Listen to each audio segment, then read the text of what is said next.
I remember the exact second I realized the ocean was looking back at us.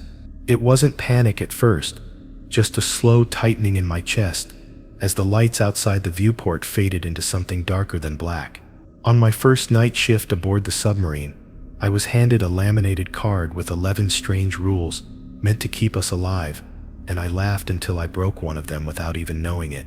Every officer thinks rules are made for rookies, until the water pressure drops, the instruments go quiet, and you feel watched from a place no human should ever be. There are 11 rules, and I learned the hard way that the ocean punishes curiosity. But what still haunts me is why the rules existed long before our crew ever arrived. I remembered the exact moment Rule 1, never look out the viewport after midnight, no matter what you think you see, had been explained to me by the senior officer. And at first, I thought it was just another overcautious warning. The metal floor of the control room felt colder than usual that night, or maybe it was just the fear settling into my bones. Outside the viewport, the ocean stretched endlessly, an abyss so black that it seemed to absorb every hint of light, yet something about the darkness made my skin crawl. I tried to convince myself that curiosity was harmless, that no amount of staring could change the water beyond these walls, but every instinct screamed at me to respect the rule. At first it was just small things, shadows that didn't belong, instruments twitching without reason, and that almost imperceptible hum that seemed to rise and fall like breathing. I told myself I was imagining it, but the other officers had mentioned the same feelings, though none ever admitted to looking outside after midnight. One of the younger crew members, a navigator named Harris, laughed when I warned him, saying, "It's just the stress and the pressure. You see things in the dark that aren't there." I wanted to argue, to insist on the rule's importance, but I could almost feel the presence beyond the glass, waiting, patient, and unnervingly aware of our movements inside. Hours passed. I pretended to check the sonar and other systems, but my eyes kept drifting to the viewport, drawn to the impossibly dense black that seemed alive. I could hear the occasional creak of the hull, nothing unusual, yet combined with the shadows and the hum, it formed a pattern in my mind that was impossible to ignore. I whispered to myself, don't look," but the words had no power against the pull of the abyss. Each time I turned back to the instruments, my peripheral vision caught a flicker, like a silhouette just out of reach, and I felt a tightening in my chest, a pressure I couldn't explain. The rule wasn't a suggestion, it was a lifeline I had been foolish enough to test. By 2 in the morning, the crew had all gone to their bunks, except for Harris, who remained in the control room, scrolling through maintenance logs. He noticed my glances at the viewport and smirked. "You're not supposed to look," he said casually, leaning back in his chair. "Relax. There's nothing out there except water." His tone should have reassured me, but it did the opposite. I could feel something moving beyond the glass, subtle yet deliberate, like a shadow detaching itself from the darkness and pressing against the very edge of reality. I clenched my fists and muttered under my breath, "Rule 1 exists for a reason," though I wondered if the words were more of a plea than a warning. I tried to focus on the instruments, but the humming grew louder, more synchronized, as if echoing my heartbeat. The small lights on the panels flickered in rhythm with it, and for a terrifying moment, I felt as though the submarine itself had become aware of my thoughts. Harris, still smirking, kept scrolling, unaware, or pretending to be of the tension building in the room. I wanted to tell him to leave, to respect the rule, but my voice caught in my throat, and I could only hope he would notice the change in the air. The blackness outside wasn't just empty, it was expectant, and for the first time, I felt that the ocean could see me as much as I saw it. Minutes dragged like hours. The subtle movement at the edge of the viewport became more pronounced, as though something was circling, testing my restraint. I could almost make out shapes, indistinct and fluid, moving in patterns that defied natural explanation. My thoughts spun in panic and disbelief. I whispered reminders to myself about the rules, about survival, about the inexplicable things the senior officer had hinted at, and still, I found myself inching closer to the glass. The cold seeped through my uniform, but it wasn't just temperature, it was a warning, a message carried through the pressure and darkness that I was not meant to disobey. Harris finally looked up, noticing my rigid stance. "You're obsessing over nothing," he said, though his voice lacked conviction. "Seriously, you need to relax." I wanted to snap, to tell him the shadows were alive, that the abyss was watching, but the words faltered. Instead, I focused on my breathing, trying to ground myself while my eyes betrayed me, catching shapes that twisted impossibly, moving against the current. I remembered the rule again, silently, the way it had been told to me, as if life depended on it. Each second that passed increased my awareness of the pressure in the room, the cold and the presence, until it became a tangible force pressing against my chest. I finally stepped back from the viewport, my hands shaking uncontrollably. The dark water outside seemed to recoil, like it had been baited, and had chosen to retreat for now. Harris glanced at me, raising an eyebrow, but said nothing. The instruments stabilized, the hum subsided slightly, and the shadows vanished, or perhaps I simply stopped looking. My chest heaved as I tried to rationalize what I had seen, what I had felt. One thing was certain, breaking the first rule, even in thought, was a temptation with consequences I could not yet comprehend, and though the night had passed, I knew the ocean would not forget. By the time morning came, my fellow officers emerged from their bunks, oblivious to the tension I had endured. I avoided Harris's gaze, unsure if he had noticed more than he admitted. I touched the viewport one last time before heading to my bunk, feeling the metal cold and indifferent. Yet the memory of the shapes, of the weight pressing through the glass, lingered. I knew that night had been a warning, a test of obedience, and a reminder that the rules were written for reasons that went beyond logic. The ocean was patient, and it waited, silently, for the next lapse, the next temptation. The next evening, I found myself in the narrow, claustrophobic maintenance tunnels, the air heavy with recycled oxygen, and the metallic tang of the submarine. I reminded myself that Rule 2, never move alone through the maintenance tunnels without a partner, no matter how familiar the route seems, had been drilled into us during orientation, but the senior officer had left me on an urgent inspection task alone, insisting that the checks needed to be done before the next shift. My flashlight flickered along the walls, revealing shadows that seemed to slither in the corners, and I felt the same prickling awareness from the previous night, that sense that we were never truly alone down here. Every step echoed unnaturally, bouncing off the metal like footsteps following me, and I could almost feel someone, or something, watching me from the darkness ahead. As I moved deeper, I caught glimpses of things that made my stomach knot. Pipes twisted in impossible angles, junction boxes that shouldn't exist, and corners where the light seemed to vanish entirely. I remembered the first time Harris had challenged me about following rules, insisting that tunnels were just tubes of metal, and for a moment I considered that he might be right. But the eerie familiarity of the route now felt alien, as though the walls themselves had shifted. I muttered under my breath, "Don't forget the rule," hoping it would anchor me. But the silence pressed against my eardrums, heavy and intimate, and I couldn't shake the feeling that something had moved behind me while I wasn't looking.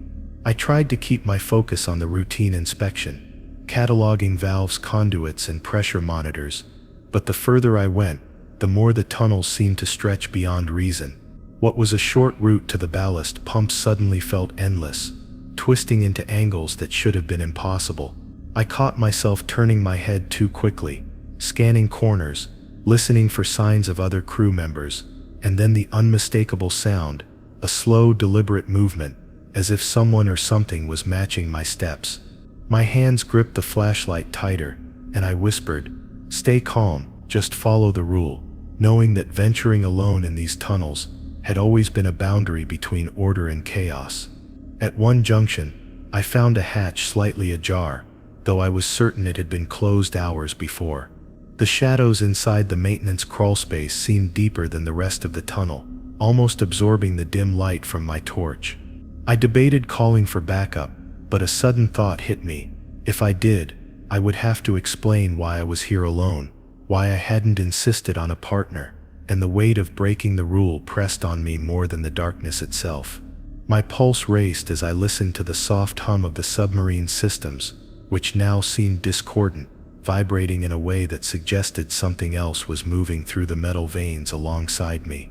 Every rational thought fought to convince me it was nothing, but instinct screamed otherwise. The further I advanced, the more the sense of being followed intensified. Small objects seemed to shift slightly when I wasn't looking directly at them. Screws and panels that should have been flush now protruded at odd angles. My flashlight caught the glint of something metallic on the floor, half buried in a shadow, and I realized with horror that it was a wrench I hadn't left behind. I froze, breath shallow, imagining Harris teasing me about imagining things, but I hadn't left it, and no one else was supposed to be here. The rule wasn't arbitrary, it was a shield against this creeping, unpredictable terror, but now I understood that the penalty for ignoring it was immediate and relentless. I tried to reason with myself as I continued down the twisting tunnel. It's just the submarine settling. Pipes expand, lights flicker, I'm imagining it. But rationalizations failed to steady me. The air felt thicker, as if the walls themselves were closing in. I kept glancing back, half expecting a crew member to appear, but there was only darkness and the metallic echo of my own footsteps. My mind raced, recalling every whispered warning about the tunnels, the tales older officers had shared about things moving in the dark that could not be explained. Panic bubbled just beneath the surface, and I realized the solitary act I thought harmless now seemed like a deliberate trespass into something much larger, something ancient and aware. At a sharp bend, I thought I saw movement ahead, subtle, fleeting, but unmistakable. I stopped, listening, and the silence that followed was heavier than any noise could have been. My flashlight trembled in my grip, illuminating the walls in thin, shaking slices, and in that fractured light, shapes seemed to bend and stretch in ways that defied physics. The longer I stared, the more the tunnel itself felt alive, as if it were watching, waiting for me to make a single wrong move. I whispered Harris's name, a faint hope that calling out would draw him, or anyone, but only my own voice echoed back, distorted and hollow. The sensation of being followed grew, subtle vibrations beneath my boots that didn't match any machinery I knew. I tried to convince myself to turn back, to retreat to a section of the tunnel I could navigate blindfolded, but some compulsion pushed me forward, urging me to complete the inspection alone. My thoughts clashed violently. Obeying the rule meant calling for a partner, yet admitting I needed help might reveal my fear, and I was determined not to show weakness. Yet each step I took was heavier than the last, as if the dark itself was pressing on me, urging me toward a fate I couldn't yet name. By now my imagination had become a battleground. Shadows stretched unnaturally, corners warped, and the hum of the submarine became a whispering chorus that seemed to speak directly to me. I couldn't tell if the sound was mechanical or alive, but every instinct screamed that I was being observed. I tried to focus on the task at hand, on recording the valves and monitoring pressure gauges, but my pen shook, and my eyes darted to every shadow. The tunnel had become a maze of uncertainty, a labyrinth of fear, and I realized that Rule 2 existed because the darkness demanded witnesses, partners who could help each other stay sane when the submarine became a cage of unknown presences. A sudden clatter behind me made me spin, heart hammering. Nothing was there, at least nothing I could see, but instinctively, I knew that the solitary inspection had drawn attention, or perhaps revealed me to something that had always been present. My flashlight caught the glint of a reflective surface on the floor, then vanished before I could identify it. Breathing shallow, I whispered to myself once more, a silent prayer, hoping that calling the rule to mind would protect me, as it had been designed to. The tunnel seemed endless, twisting, breathing, alive, and I realized that moving alone had opened a door I couldn't yet close. Every step now felt like trespassing into a consciousness far older and darker than any human presence. Hours, or maybe minutes, passed in a haze of fear and disorientation. The flashlight flickered again, threatening to go out entirely, and with each small shadow or sudden echo, I flinched, expecting something to emerge from the dark. My mind raced with every story the older crew members had whispered: disappearances, unexplained injuries, the sensation of being touched by unseen hands. And now I understood that all those warnings were tied to the solitary passage through these tunnels. The rule was survival incarnate, and I had, through neglect or arrogance, tested its necessity in a way that might leave permanent consequences. I clenched my fists and moved cautiously, knowing that one misstep in the dark could be my last. The moment I saw the console blinking in the corner, I knew I was tempted to cross a boundary I shouldn't. Rule 3. Never touch any equipment that isn't assigned to your station, no matter how broken or abandoned it appears, had been repeated in our briefings, more as a dire warning than a suggestion. But the panel was calling to me, humming faintly as if aware of my proximity. My fingers itched to press a button, flip a switch, anything to understand why it was blinking out of sync with the rest of the submarine. I told myself it was idle curiosity, that no harm could come from checking the equipment, yet a whisper of dread ran through me, reminding me that rules existed because consequences had already been paid by those who ignored them. I hesitated, flashlight in one hand, heart racing, as I slowly edged closer to the rogue console. The metal around it was cold, slick with condensation, and the dim red light reflected off surfaces in strange warped angles. The closer I got, the more I noticed small irregularities, panels slightly ajar, wires snaking in patterns that defied logic, and shadows that twisted unnaturally around the corners. I imagined Harris standing beside me, smirking, questioning why I was even afraid of a piece of metal. "It's just electronics," he would say. But my instincts screamed that some unseen awareness had attached itself to this station, and every rule we'd been taught was meant to prevent encounters that logic could not explain. The deeper I reached for the switches, the more I felt the submarine itself shiver. A low vibration coursed beneath my boots.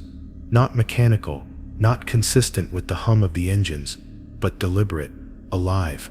My breath caught, and I realized I was holding it, afraid that even exhaling might trigger the attention of whatever lingered. Shadows flickered across the wall as my flashlight trembled in my grip, and I thought I heard a faint, almost mocking whisper echoing from the metal corridors. My mind screamed to step back, but an irresistible curiosity pulled me closer, and I reminded myself that touching the console wasn't just a minor infraction.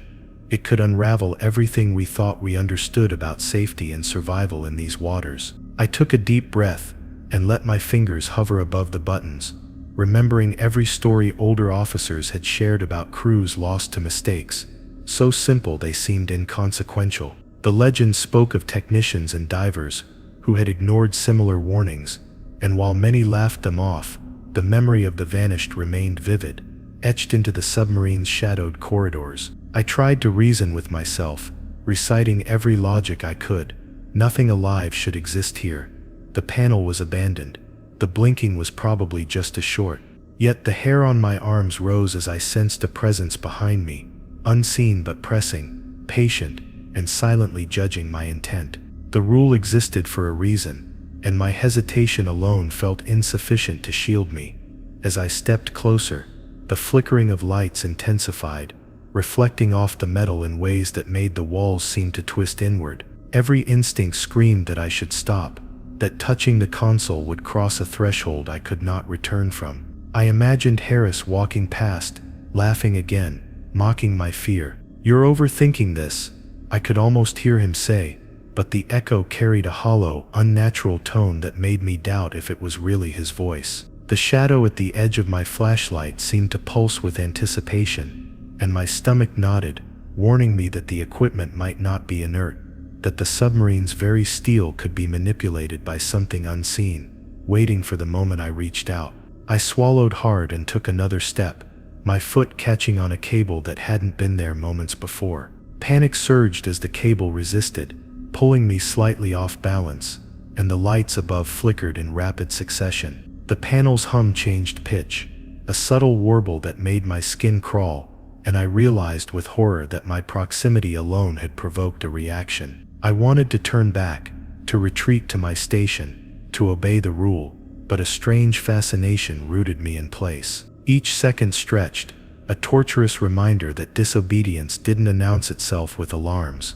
It came quietly, insidiously, and the first hint of danger might appear long after the act. Suddenly, a metallic clang echoed through the tunnel, distant but unmistakable, and I froze, eyes darting to every shadow. My flashlight caught movement that shouldn't have existed, a shimmer of something not fully there, moving fluidly along the walls. I whispered to myself, invoking the rule silently, as if saying it could ward off the unknown. The air grew heavier, oppressive, and I felt it press against my chest, an almost sentient weight that made breathing laborious. I stepped back slightly, heart hammering, convinced that I had already gone too far, that merely approaching the equipment had invited attention from forces I could not comprehend. I tried to focus on the task at hand, to justify my inspection as routine, but rational thought failed under the mounting pressure.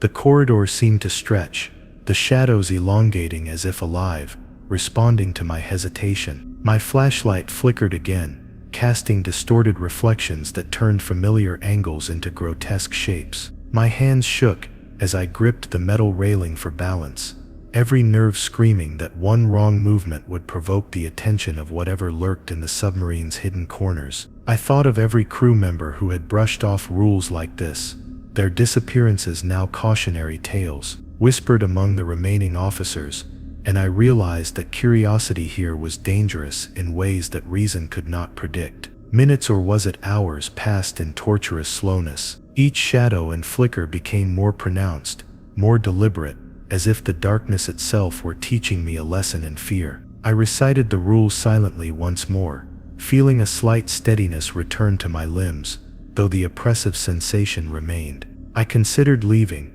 retreating to my assigned station, but a nagging doubt whispered that turning my back might invite the very danger the rules sought to prevent. The lights above dimmed and brightened rhythmically, matching the erratic beat of my heart, and I realized I was no longer alone. Not in the literal sense, but in a way that defied rational explanation. Something was moving with me, something aware of every choice I made. By the time I forced myself to step back fully and retreat to my station, my hands were trembling uncontrollably, and the metallic hum of the submarine had returned to its familiar cadence. But the memory of that presence lingered. I could feel it in the corners of my vision, just beyond reach, patient and silent. The rule had been more than precautionary, it had been a shield against something that reacted to curiosity. I made a silent vow, never to approach unassigned equipment again, to respect the boundaries laid out by those who had lived through the unexplainable. And yet, even as I settled back into routine, I couldn't shake the sense that my brief defiance had left a mark, an invisible trace that would be felt long after the lights dimmed. After the tense night inspecting unassigned equipment, I found myself facing yet another temptation, this time with the emergency lighting panel, its red and green indicators blinking faintly like the eyes of something aware. Rule 4. Never override the emergency lighting system unless an actual emergency is declared. Had been impressed on every officer as a hard line. It wasn't just about following procedure, it was about survival. I approached the panel cautiously, telling myself it was only a matter of curiosity, that a quick check wouldn't hurt. But even as I extended a hand toward the controls, a cold awareness settled over me, the same suffocating sensation I had felt when approaching the rogue console in the tunnels. Something in the submarine responded to the possibility of disobedience, a presence I could feel pressing in the corners of the control room. The lights flickered faintly above me as I hesitated, and I imagined the crew watching from their bunks, unaware of the growing tension. I reminded myself that overriding the system was forbidden, a rule born from incidents older officers whispered about in hushed tones, crews that had tried and suffered consequences too strange and horrifying to recount fully. My heart pounded as my fingers hovered over the switches, a part of me aching to push them, to see what would happen. Shadows seemed to gather near the edges of the panel, stretching unnaturally, and I realized that the submarine itself had become a labyrinth of awareness, almost sentient in its ability to sense defiance.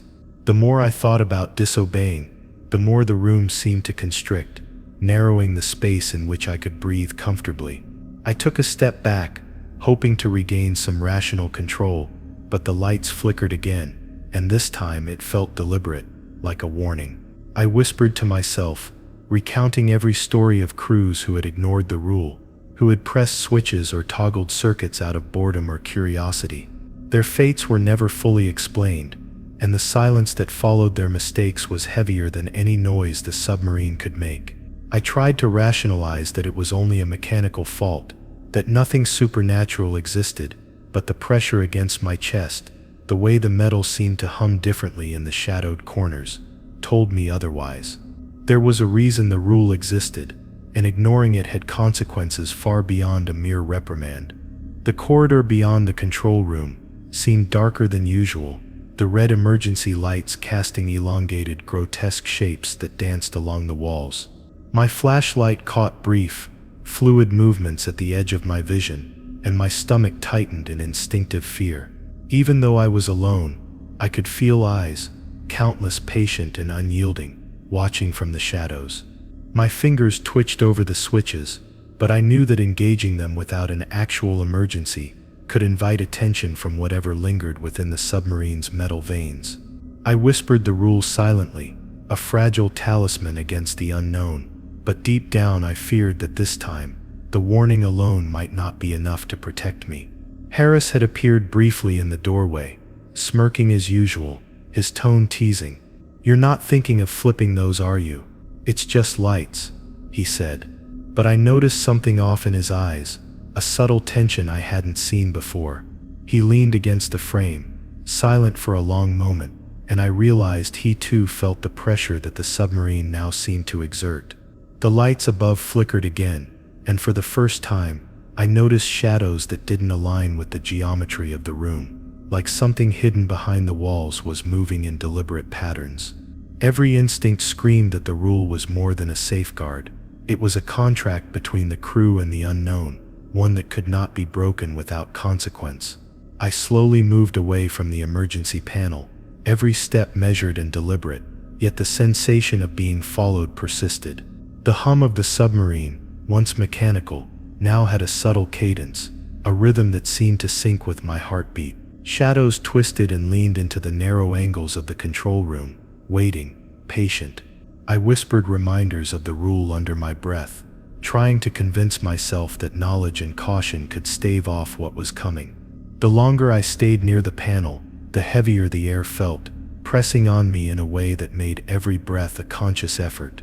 It became clear that the submarine itself had become a trap, one that measured fear and hesitation as accurately as any instrument. I ventured down the narrow corridor toward my assigned station, but the lights flickered again, this time along the path I had just come from. A subtle vibration ran through the floor, not mechanical, but deliberate, as if the hull itself had sensed my movement. I imagined the panel reacting to my proximity, alive in a way that defied logic, and I shivered. The shadows seemed to stretch and pulse in rhythm with the hum, bending reality along the edges of perception. Every step reminded me that Rule 4 wasn't about lights or circuits. It was about survival, about recognizing that some systems were not meant to be tampered with unless the circumstances demanded it. Breaking it, even accidentally, could unleash consequences I wasn't yet prepared to face. Hours passed in oppressive silence, each one heavier than the last. The air inside the control room seemed to grow thicker with every heartbeat, the faint flicker of lights casting long, almost animate shadows across the walls. I could feel the pull of curiosity, the urge to glance back at the panel just one more time, to see if anything had changed. My mind raced with every story of past infractions, every cautionary tale whispered among the senior officers' crew members who had tested the rule, who had assumed they were clever or lucky, and who had never returned to tell their story. The thought tightened a knot in my stomach, and I resolved to never approach the panel again without an official emergency. Even the slightest infraction could be deadly, and I understood that instinct alone would not save me if I ignored it. By the early hours, I returned fully to my station, hands shaking and pulse erratic, trying to convince myself that nothing had happened. Yet the shadows seemed longer, the hum of the submarine subtly different, as though aware of my hesitation. I knew that the rule was in place for a reason, one that extended beyond procedure into the realm of the unknown, into something patient, observing and calculating. The air around me seemed to vibrate with anticipation, and I understood that Rule 4 had been a boundary I was lucky to respect. Even obeying it, however, had not erased the subtle, persistent awareness of eyes or something else watching from the unseen corners of the submarine. The first time I entered the sonar room during a deep dive, I felt the oppressive weight of the ocean pressing against the hull, a tangible reminder that Rule 5, never remain in the sonar room alone during deep dives. No matter how routine the mission seems, existed for a reason, beyond mere caution. The room was cramped, lined with panels of blinking lights and monitors displaying the black void outside, and the hum of the submarine systems filled every corner with a low, vibrating pressure. Alone, I could hear my own heartbeat, each pulse amplified as if echoing through the steel walls. The darkness outside the sonar screen seemed almost alive, as though the abyss beyond was aware of my isolation and studying my every movement. The deep dive had begun hours ago, and the rest of the crew had retreated to their stations, trusting me to monitor the sonar feed. At first, everything appeared normal, the familiar patterns of echo returns, the subtle pulse of the submarine as it adjusted depth, the routine creaks and groans of the hull under immense pressure. Yet, beneath that surface, a tension thrummed through the room that was impossible to ignore. Shadows stretched across the walls in the dim light, distorting the instruments and making it difficult to trust even the most basic readings. My hands hovered over the controls, reluctant to move, aware that any sound I made might provoke attention from whatever lingered just beyond the hull. I tried to convince myself that it was merely my imagination, that the oppressive weight, the shadows, and the hum of the submarine were natural effects of a deep dive. But the sonar screen displayed blips that shouldn't have existed, fleeting, irregular contacts that vanished as quickly as they appeared. I whispered a silent reminder of the rule, hoping the thought alone would anchor me, but the presence in the room or beyond it seemed to respond to my fear. Every instinct screamed that the abyss outside the hull was aware of my solitude, that it measured not just my actions, but my hesitation, my doubt, and my curiosity. The deeper we descended, the more the room seemed to close in, as if the walls themselves were observing, waiting, calculating. A sudden shift in the sonar reading made me flinch. There was a movement, subtle and deliberate, outside the known parameters, and for a moment, I froze, heart hammering. The monitors displayed patterns that defied logic, blips moving counter to currents, shapes that seemed solid yet intangible. My fingers hovered over the intercom, tempted to call for Harris or another officer, yet hesitation rooted me to the spot. I remembered the stories whispered by older crew members, officers who had ignored this rule, who had believed themselves clever or brave, and who had disappeared into the abyss without a trace. The room felt alive with anticipation, every shadow a potential witness to a mistake that could not be undone. I tried to steady my breathing, focusing on the routine checks, verifying the feed from every transducer and sensor, but the anomaly persisted. Shapes appeared and vanished, moving in patterns that no known marine life could produce, and I felt a presence pressing against my awareness, patient and calculating. My mind raced with every cautionary tale, every whispered warning, trying to rationalize the impossible. The deeper the dive, the heavier the pressure, not just physical, but psychological, as if the submarine itself were testing my obedience, reminding me why the rule existed. My fingers itched to reach out, to touch the controls, to interact, but fear and instinct restrained me. Minutes stretched into an eternity. Each blip on the sonar seemed to pulse in rhythm with my heart, shadows flickering across the room in synchronization with the low hum of machinery. I could hear a subtle vibration in the floor beneath my boots, almost imperceptible, yet unmistakable, like a presence moving within the submarine's veins. I whispered again, a silent invocation of the rule, hoping that acknowledging it would offer protection. But I knew deep down that the abyss didn't respond to reminders or logic. It reacted to weakness, to curiosity, to isolation. And in the sonar room, completely alone, I was a target, exposed and vulnerable, in ways the rules had tried to prevent. Hours passed, or perhaps only minutes.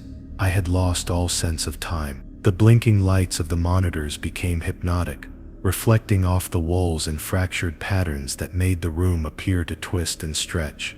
Shapes emerged fleetingly, fleeting forms outside the normal sonar returns, impossible to categorize or predict. My hands gripped the console, knuckles white, as I realized that the solitude had amplified every perception, every sound, every shadow. I could feel the weight of the ocean above, the pressure beyond the hull, and the sense that something intelligent and patient was aware of my every move.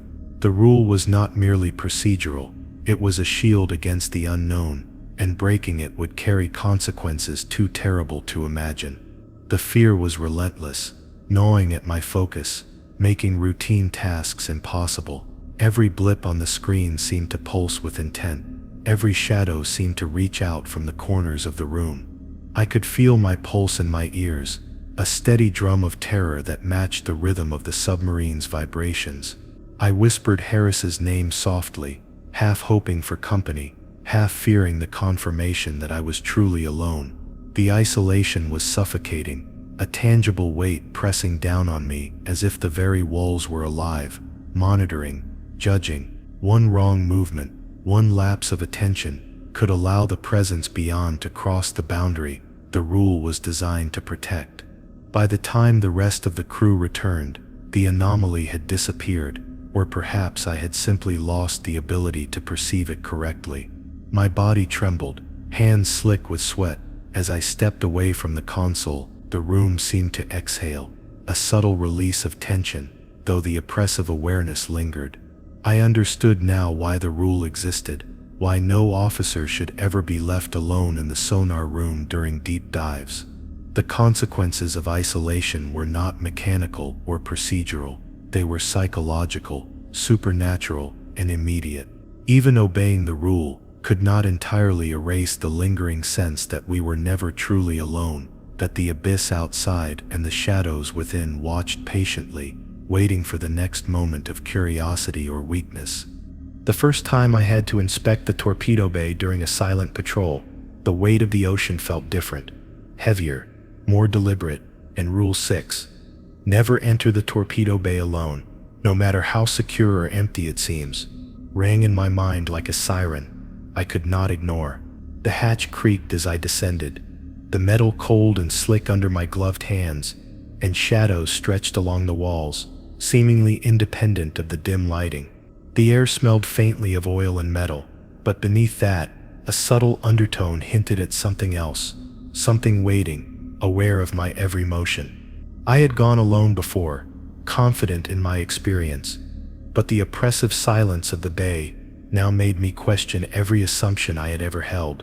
As I stepped deeper into the bay, the echo of my boots seemed unnaturally loud, bouncing off the walls in fragmented patterns that distorted perception. Every torpedo lay silent, aligned in precise rows, yet I could feel an almost sentient energy radiating from the machinery and the shadows between them. My flashlight trembled slightly in my hand as I moved along the racks, cataloging the ordnance as I had done countless times. But this time, each rack seemed to bend subtly at the edges of my vision, as if the very objects were aware of me, reacting to my presence. The sense of being watched was undeniable, a pressure that made breathing feel like wading through thick water. I tried to rationalize it. The submarine creaked under pressure, shadows moved with the flicker of lights. The air felt cold due to ventilation, but deep down, I knew logic alone wouldn't explain the unease, pressing against my chest.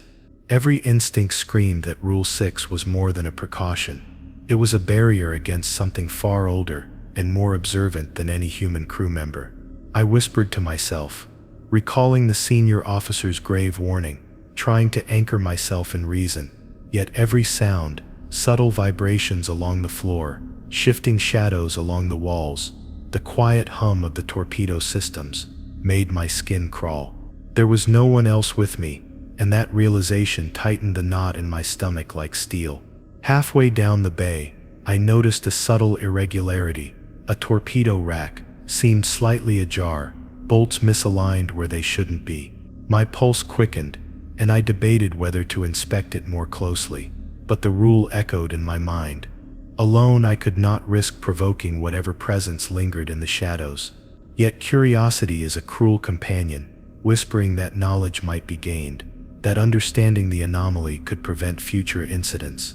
My hands hovered over the misaligned hardware, trembling, knowing that touching it, even to adjust it, could invite consequences beyond comprehension. The shadows seemed to pulse with anticipation, elongating along the walls, like dark, living fingers. A sudden metallic clang echoed behind me, making me jump violently. The sound didn't correspond to any movement I had caused, and the echo was slower, deliberate, as if tracking my position. I turned sharply, flashlight sweeping across the bay, but there was nothing, only the torpedoes and the steel walls, yet the sensation of being observed intensified. I whispered again, this time a silent plea to Rule 6 itself, hoping that acknowledging it would somehow shield me. But the oppressive feeling of awareness did not dissipate.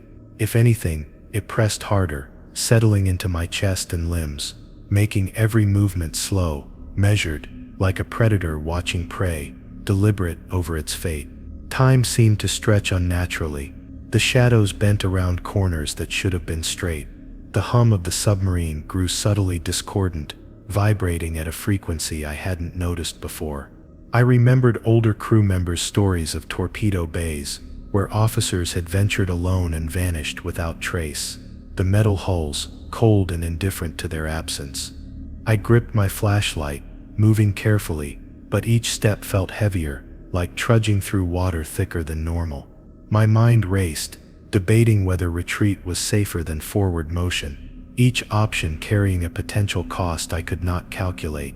The bay seemed alive, anticipating my hesitation, every second a reminder that the rule existed to keep both body and mind intact. A flicker in the corner of my eye caught my attention, something glimmering, shifting, almost just beyond the reach of light. I froze, heart hammering, as I realized it wasn't my imagination. The shadows themselves were not static. They stretched, pulsated, and seemed to respond directly to my fear, moving with intent, almost like they were testing my adherence to Rule 6. My breath caught in my throat, and I whispered the rule again, silently, hoping it would offer protection, even as the darkness seemed to grow thicker, more tangible. The metal floor beneath my boots vibrated subtly, a tactile reminder of the ocean pressing from all sides, aware of every misstep. I considered calling Harris for backup, but a sudden, almost instinctive fear held me back. The shadows seemed to recoil at the thought of company, subtle and deliberate, as if this section of the submarine existed on its own terms. My flashlight caught fleeting glimpses of shapes that defied explanation, torpedoes slightly displaced, shadows bending impossibly, reflections that shouldn't exist. Every fiber of my being screamed to obey the rule, to retreat to the safe zones, and never venture here alone again, yet I was trapped in a web of obligation and curiosity. The deeper I went, the more I understood that Rule 6 wasn't about authority or procedure. It was a contract between the crew and the unknown forces lurking beneath the hull. Minutes blurred into what felt like hours. Every step, every glance over my shoulder, every shadow that stretched and shifted seemed orchestrated, designed to test my resolve. I could feel the oppressive awareness of the torpedo bay itself, the metal walls resonating with an intelligence that defied comprehension. I whispered Harris's name, half hoping, half dreading that a crew member might appear to witness what was happening. The rule had always seemed a guideline, now it was a lifeline, and disobedience could not be undone.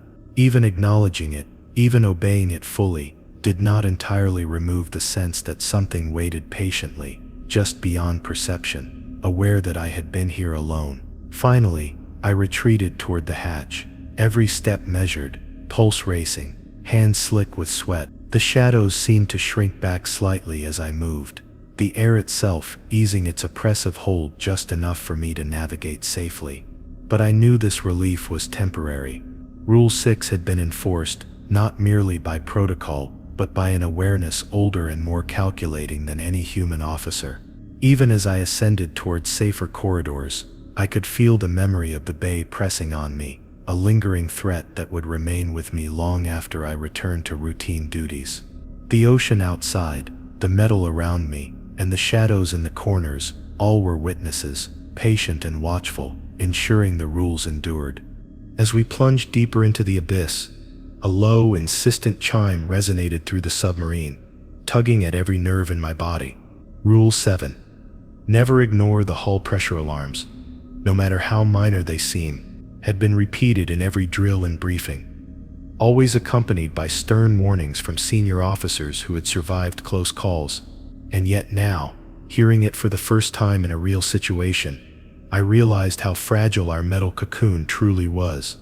The lights flickered softly as the submarine groaned under the immense weight of the deep ocean, a subtle vibration in the deck beneath my boots, signaling the enormous pressure pressing in from all sides.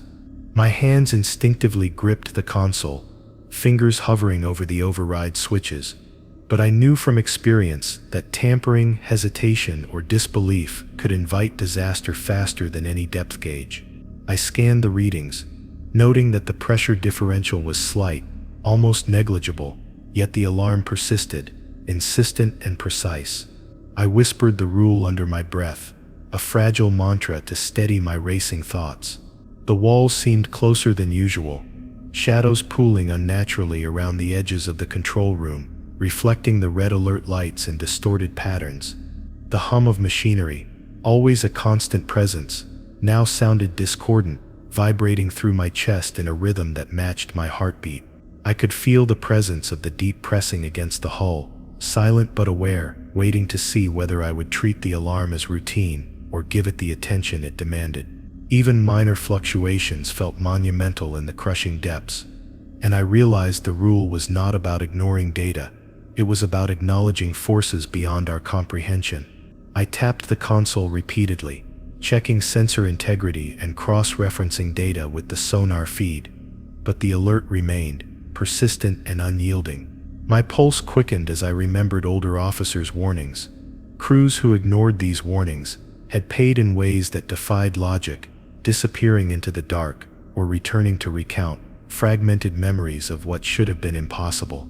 Every instinct screamed at me not to dismiss the alarm as a false positive, and yet the desire to rationalize it gnawed at the edges of my focus. Harris entered the control room briefly, leaning casually against a console, though I could sense his unease beneath the mask of nonchalance. "Just a minor fluctuation," he said with a shrug, though his voice wavered slightly. I wanted to argue, to insist we treat it seriously, but I hesitated, mindful that Rule 7 demanded action and attention, not debate. The shadows in the corners of the room seemed to elongate, pressing closer, bending light and metal subtly in ways that defied geometry. Every flicker of the lights and subtle vibration of the hull reminded me that this was no ordinary malfunction. It was a test of obedience, patience, and nerve. I kept my hands steady, muttering the rule to myself, as if saying it could enforce its authority in the physical world. I traced every cable, valve, and gauge in the immediate area, ensuring nothing had been compromised. The red alert continued, a persistent warning that something was out of balance, and yet, despite my vigilance, I could feel a presence lurking just beyond the edge of perception.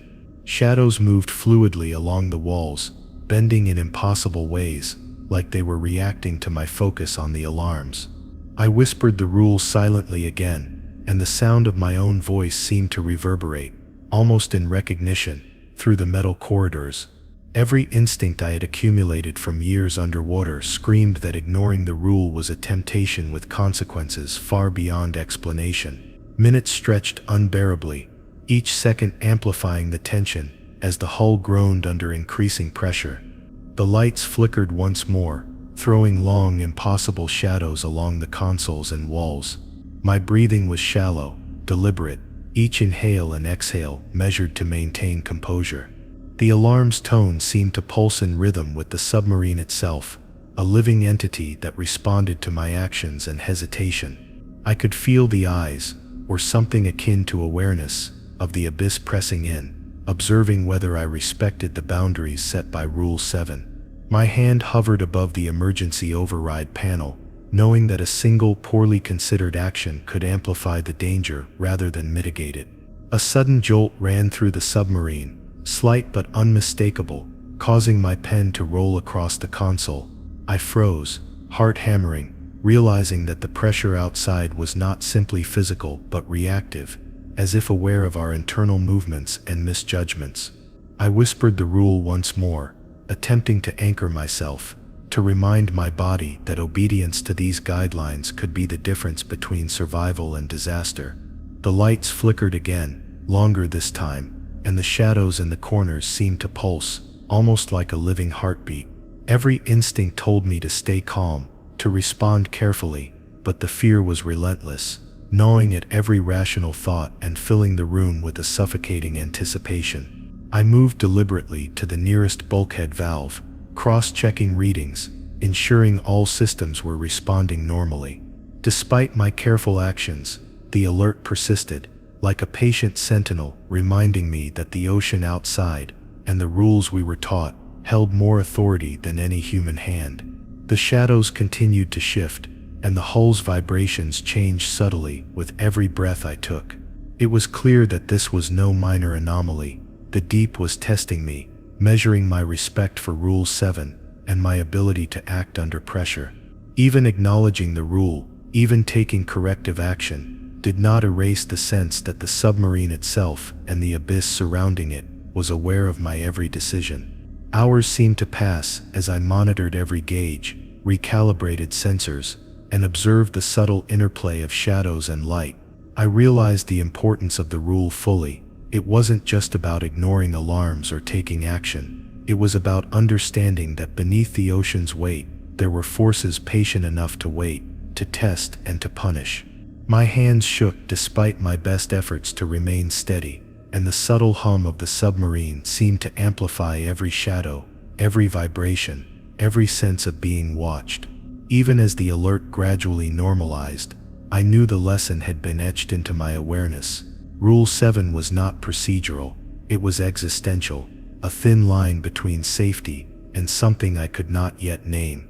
By the time the senior officer returned to the control room, the shadows had retreated slightly, and the hum of the machinery settled back into its familiar rhythm. Yet the oppressive awareness lingered, a reminder that disobedience, hesitation, or ignorance could have consequences far beyond human comprehension. I stepped back from the console, hands trembling, knowing that obeying Rule 7 had kept me alive, at least for now.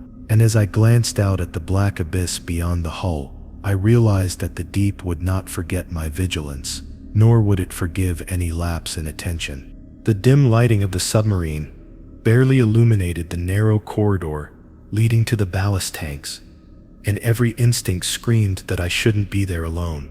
Rule 8.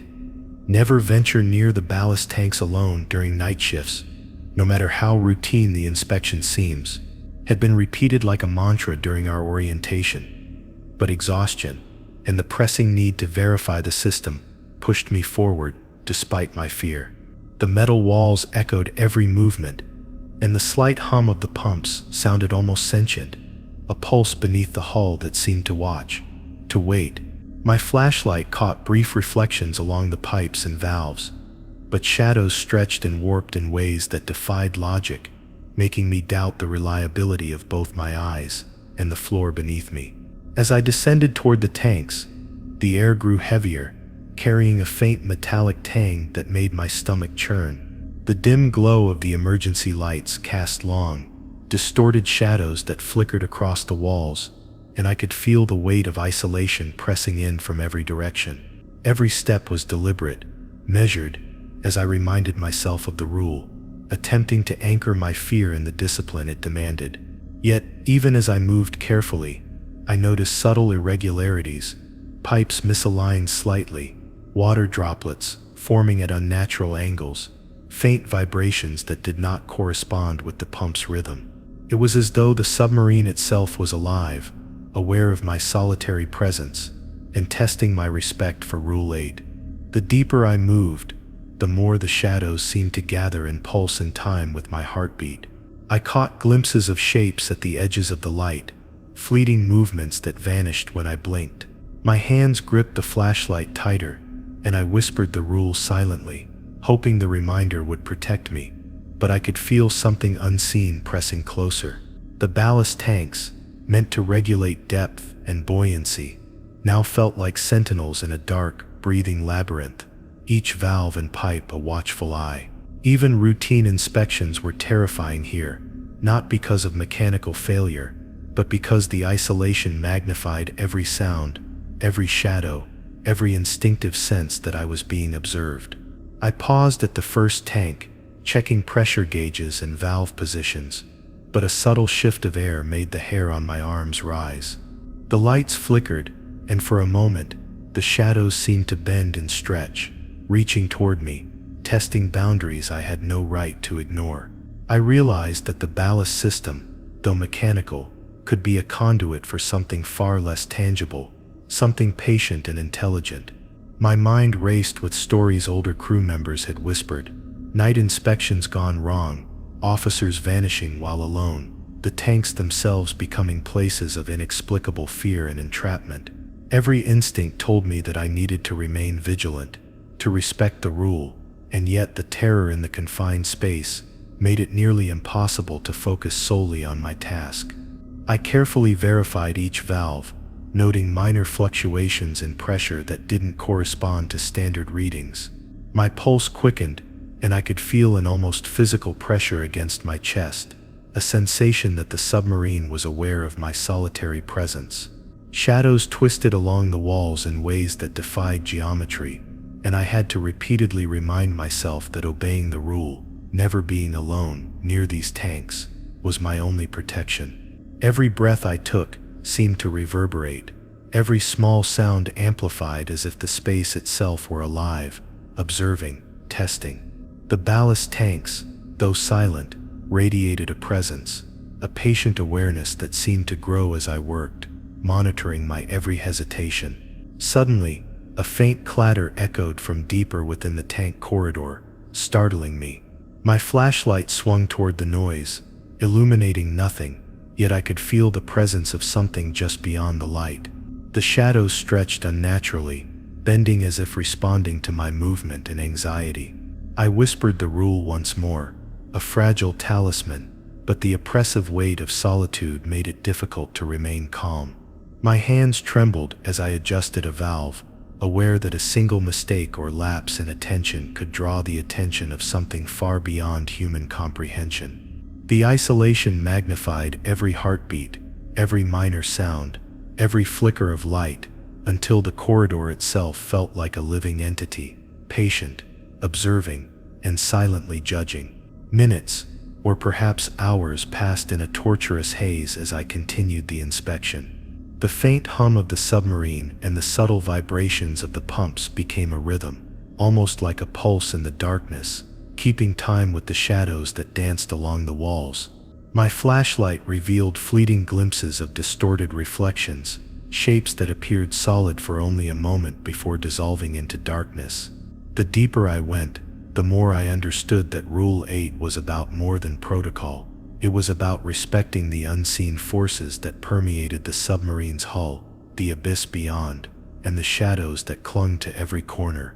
Disobedience or hesitation could invite consequences beyond comprehension, a fact I felt in every nerve ending, every breath, every heartbeat. By the time I finally retreated from the corridor toward the relative safety of the main deck, my body shook from tension and fear. The shadows had not fully retreated, lingering at the edges of my vision, and the hum of the submarine still carried an almost sentient cadence. I knew the rule existed for more than mechanical safety.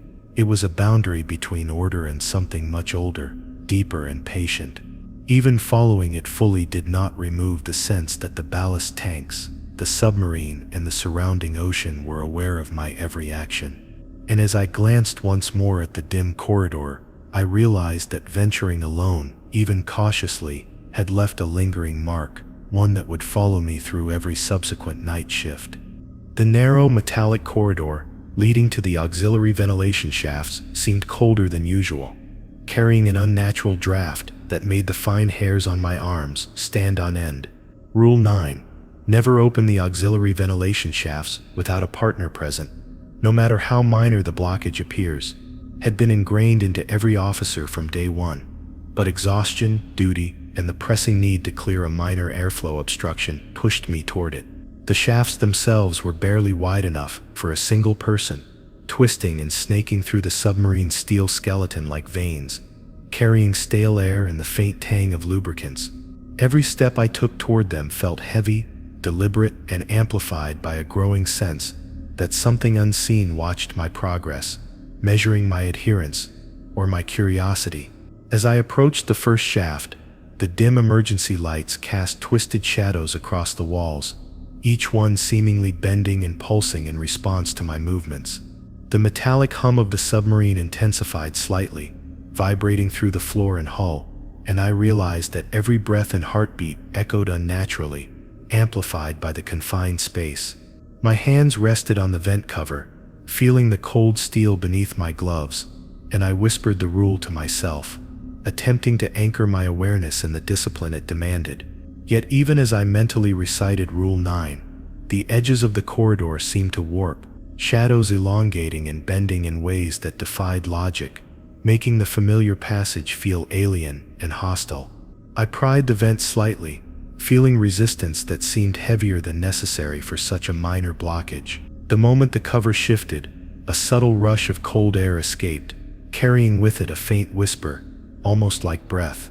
My pulse quickened, and I reminded myself silently that opening these shafts alone was forbidden, that every shadowed corner and twisting duct could conceal forces that did not obey human rules. A part of me, curious, restless, wanted to peer deeper, to see what lay within the dark recesses, but instinct screamed that curiosity here could be fatal.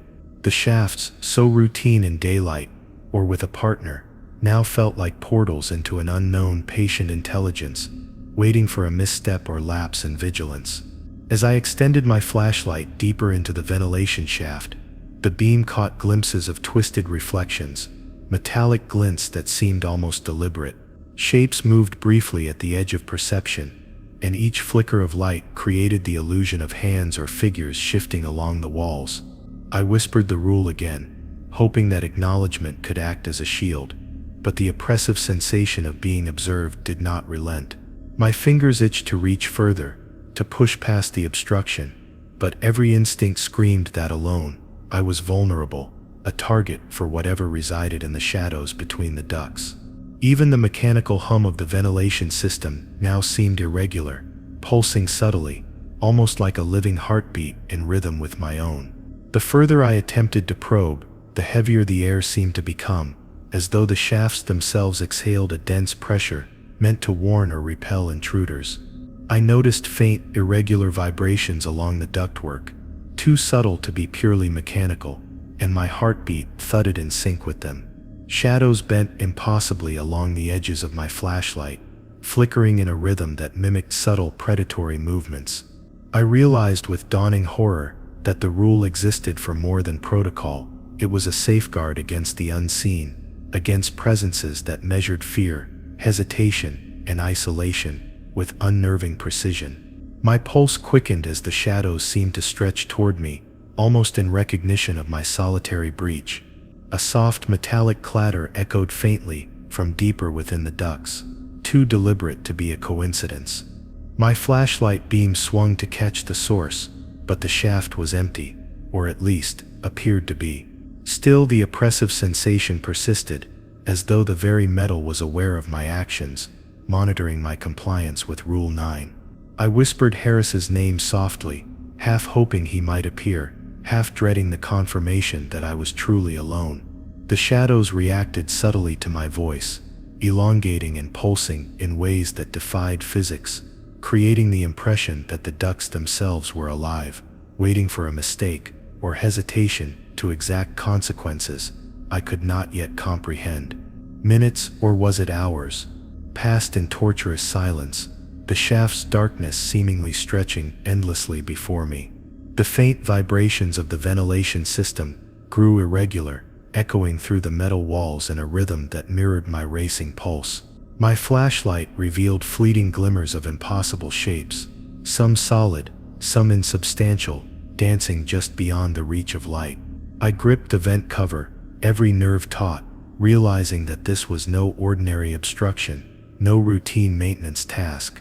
Rule 9 was a line between safety and the unknown, and even obeying it fully could not guarantee protection from the patient, aware presence that seemed to inhabit the submarine's veins. By the time I retreated from the shafts, back toward the relative safety of the main corridor, my limbs shook and sweat coated my brow. The shadows lingered at the edges of my vision, the hum of the submarine still vibrating with an almost sentient cadence. I understood clearly why Rule 9 existed: to prevent solitary exposure to areas where the unknown could manifest, to keep both body and mind intact. Even following it meticulously did not erase the lingering impression that the ventilation ducts themselves, the submarine, and the ocean beyond were aware of my every action.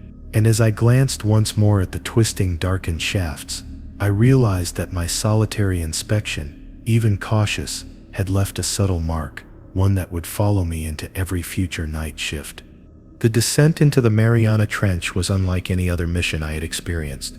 The pressure outside the submarine's hull, an omnipresent reminder of nature's merciless depth. Rule 10: never enter the Mariana Trench observation deck alone, no matter how confident you are in your training, echoed in my mind, yet the temptation to witness the abyss firsthand and record the readings myself proved irresistible.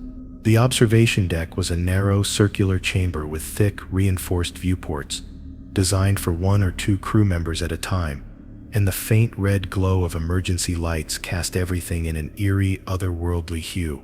As I stepped inside, the steel beneath my boots hummed with the pressure of thousands of meters of water, and shadows clung to the edges of the room, like dark sentinels, aware of my solitary presence. The viewport offered a glimpse into absolute darkness, the blackness beyond unfathomable and unbroken. Every instinct screamed that the trench was alive, patient and aware, measuring my focus, my hesitation and my fear. I whispered the rule under my breath, attempting to anchor myself to the reality of obedience. Yet even as I spoke it, I noticed faint movements in the abyss, blurs that shifted just beyond the threshold of the viewport, too deliberate to be random marine life. The silence was thick and oppressive, punctuated only by the mechanical hum of the submarine, which now seemed strangely out of rhythm, almost in response to my heartbeat. The deeper I stared, the more I felt a creeping awareness that the trench itself was observing me, patient and calculating, waiting for an error or lapse in vigilance. I leaned closer to the viewport, fascinated despite the warning ringing in my mind. Shapes seemed to materialize briefly in the darkness, vast and incomprehensible, before vanishing as quickly as they appeared. The weight of isolation was profound. No crew member was beside me, and the rules explicitly forbade this kind of solo observation for a reason. Every nerve in my body tightened as I imagined past officers' stories, whispered and half forgotten, of those who had ignored the rule and returned with fragmented recollections, or never at all.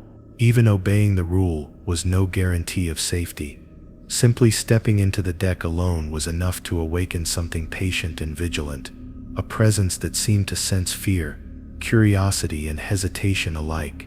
A subtle vibration ran through the observation deck, almost imperceptible, yet unmistakable.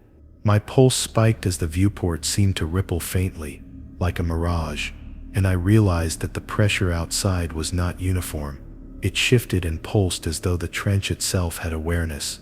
Shadows along the edges of the chamber stretched and contorted in impossible ways, and the red emergency lights flickered ever so slightly, casting long, distorted reflections that suggested movement where there should be none. I whispered Rule 10 again, a fragile talisman against the growing dread, yet every instinct warned that acknowledging it was not enough. Respect and adherence were essential. The abyss outside seemed to lean closer, patient, calculating, its presence pressing against the reinforced glass and into my very mind. Minutes or perhaps hours stretched endlessly. Every blip of mechanical hum, every distant groan of the hull, every flicker of light carried the weight of an unseen observer. Shapes emerged briefly, impossible in scale and form, moving just beyond the viewport before disappearing into absolute darkness. My hands gripped the console tightly, knuckles white, as the full significance of the rule became undeniable. The Mariana Trench was a realm where human authority ended, where solitude could invite attention from things far beyond comprehension. Even the most confident officer, armed with training and instruments, was vulnerable here. My breath came in shallow, measured gasps, my eyes darting across the viewport, half hoping to see something, half wishing to escape the relentless awareness pressing from the deep. I considered retreating to the main deck, rationalizing that the observation could continue with a partner present, but curiosity, a cruel and persistent companion, held me rooted in place. The shadows in the corners of the deck seemed to thicken, pulsing subtly, moving with intent, reacting to my hesitation. Even the smallest movement felt significant, as if the trench measured every microsecond of indecision. The lights flickered again, and for an instant, I could have sworn I saw a shape large enough to stretch across the viewport, vanishing instantly as I blinked. The isolation, the oppressive weight, and the subtle, deliberate movements in the abyss all confirmed the wisdom behind Rule 10. Being alone in this place invited observation from entities that were patient, intelligent, and far older than human experience could grasp. By the time I finally edged back toward the hatch, trembling and drenched in sweat, the shadows receded slightly, and the hum of the submarine settled into its usual rhythm. Yet the feeling of being watched lingered, a cold pressure against my awareness that would not dissipate. Rule 10 was more than a precaution. It was a boundary, a line drawn between life and the incomprehensible intelligence lurking within the Mariana Trench. Even obeying it fully could not erase the lingering impression that the abyss had seen, had measured, and had marked my presence. And as I glanced once more at the endless black outside the viewport, I understood that solitude here, tempting as it might feel, was a gamble no one should take lightly, and that the consequences of breaking this rule could be eternal. The last night of the deep-sea patrol felt heavier than any before, a weight pressing through the submarine like an unseen hand. Rule 11: never attempt to communicate with what you cannot see, no matter how curious or desperate you feel, had always been whispered among officers, like a sacred warning, a boundary none were supposed to cross. Yet the isolation, the shadows, and the strange phenomena of the Mariana Trench made the temptation almost irresistible. In the observation deck, I felt the blackness outside the viewport pressing closer, and a strange impulse surged within me, a desire to reach out, to call into the abyss, and see if anything would respond. The hum of the submarine seemed to shift, subtle yet deliberate, vibrating through the metal, as if acknowledging the impulse. At first I tried to rationalize it, imagining the sounds I might make, the vibrations of my voice traveling through the hull, nothing more than echoes in the steel corridors. Yet the darkness beyond the viewport seemed to pulse with awareness, shadows bending and twisting, as though following a rhythm I could not understand. Every instinct screamed to stop, to obey the rule, to remain silent and distant. But the temptation to communicate, just a single word, a whisper, was nearly irresistible, a magnetic pull that tightened with every heartbeat. The deeper I stared into the abyss, the more I felt the presence beyond the hull, patient, calculating, waiting for an action that could forever change the dynamic between human and unknown. I whispered softly, almost involuntarily, into the glass, letting my voice carry faintly into the steel and the void beyond. Nothing seemed to happen at first, yet a subtle vibration ran through the viewport, so slight I could have convinced myself it was imagined. The shadows within the observation deck seemed to pulse, bending toward me, elongating and contracting, as if responding to the faint sound of my voice. Panic and curiosity collided within me, a mix of dread and fascination. Every rational thought screamed to retreat, to obey Rule 11, but the compulsion to see, to know, and to provoke an answer was overpowering. Then faintly at first, a sound emerged, not audible in the traditional sense, but a vibration that resonated within my bones, subtle and deliberate. My pulse spiked as I realized it was patterned, intentional, a communication beyond comprehension. The abyss outside the viewport seemed to ripple, shadows stretching impossibly, the darkness alive with an intelligence that was patient, ancient, and utterly alien. I froze, recalling the countless warnings about this rule, the whispered stories of officers who had tempted the unknown and suffered consequences that could not be described or rationalized. My fingers gripped the rail, knuckles white, as a cold awareness settled over me. I had already crossed the threshold the rule was meant to protect. Minutes or maybe longer passed in a tense, suspended silence, the abyss responding in ways I could neither define nor anticipate. Shapes emerged fleetingly, larger than any marine creature, impossible in form and movement, vanishing as soon as I blinked. The vibrations became rhythmic, almost musical in their cadence, resonating in harmony with the hum of the submarine. I realized, with a chilling clarity, that the rule existed not merely for protection, but as a boundary against interaction, a line that humans were never meant to cross. Even a whisper, a question, or a sound carried consequences that could not be contained within the steel walls of the vessel. My breath came in shallow, trembling gasps, as I realized that the abyss outside the viewport was not passive. It observed, it measured, it responded, and it knew that I had acknowledged it directly. Every shadow within the observation deck seemed to pulse, bend, and elongate in concert with my heartbeat.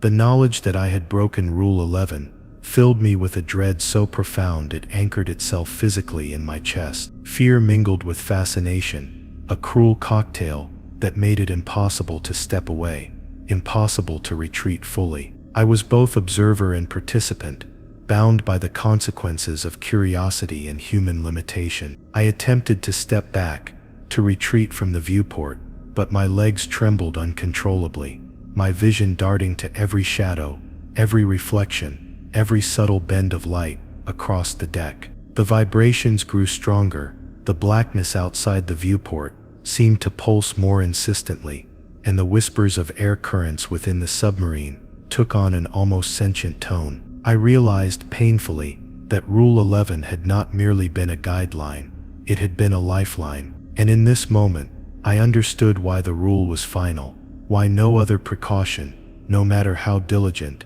could substitute for obedience. As I stumbled backward toward the hatch, the shadows seemed to thicken, pressing against my perception, following me even as I moved. The viewport's blackness seemed alive, expanding and contracting as though breathing, each subtle shift reflecting an intelligence far older and far more patient than any human mind could comprehend. My heartbeat thundered in my ears, every nerve taut, every sense consumed by the awareness that the abyss had registered my breach. Even obedience, even rapid retreat, could not erase the mark of interaction, the proof that Rule 11 had been acknowledged and deliberately tested.